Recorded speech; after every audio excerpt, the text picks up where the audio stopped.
The White House is talking up its actions to reduce the expenses burdening students, including moving to end origination fees on student loans. The reforms would save students and borrowers billions in unnecessary fees and improve the college and loan repayment experience, according to a statement from the Biden administration released on Friday.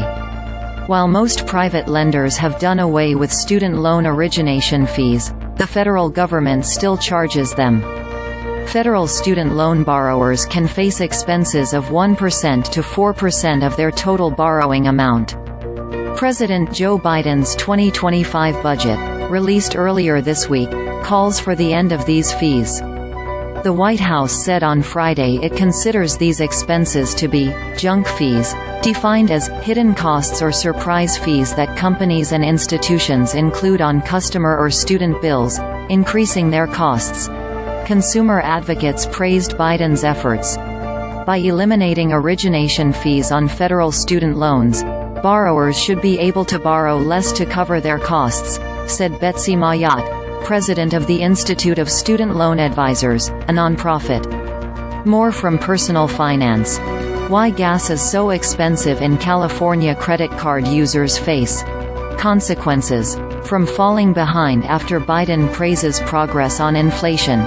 Economists weigh in. Around 7 million undergraduate, graduate and parent student loan borrowers pay origination fees, which the White House described as nothing more than a tax imposed on students by the government, costing consumers more than $1 billion annually.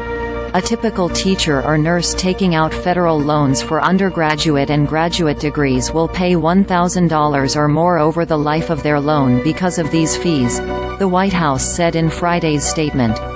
Parents often fare even worse, with the average parent borrower paying out an additional $2,800 or more, it said. Ultimately, the elimination of these fees would require an act of Congress, said higher education expert Mark Kantrowitz. But, he said, there is bipartisan support for such a change. The White House on Friday also said that the U.S. Department of Education is undergoing negotiated rulemaking to curb the harmful fees on college accounts charged by certain banks.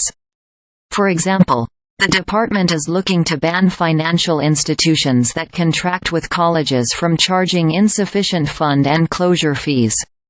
Between 2021 and 2022, financial institutions generated more than $17.3 million in revenue from more than 650,000 student bank accounts, the Consumer Financial Protection Bureau found. These banks may hit students with overdraft fees as high as $36, among other charges, even as many other financial institutions have ended such practices.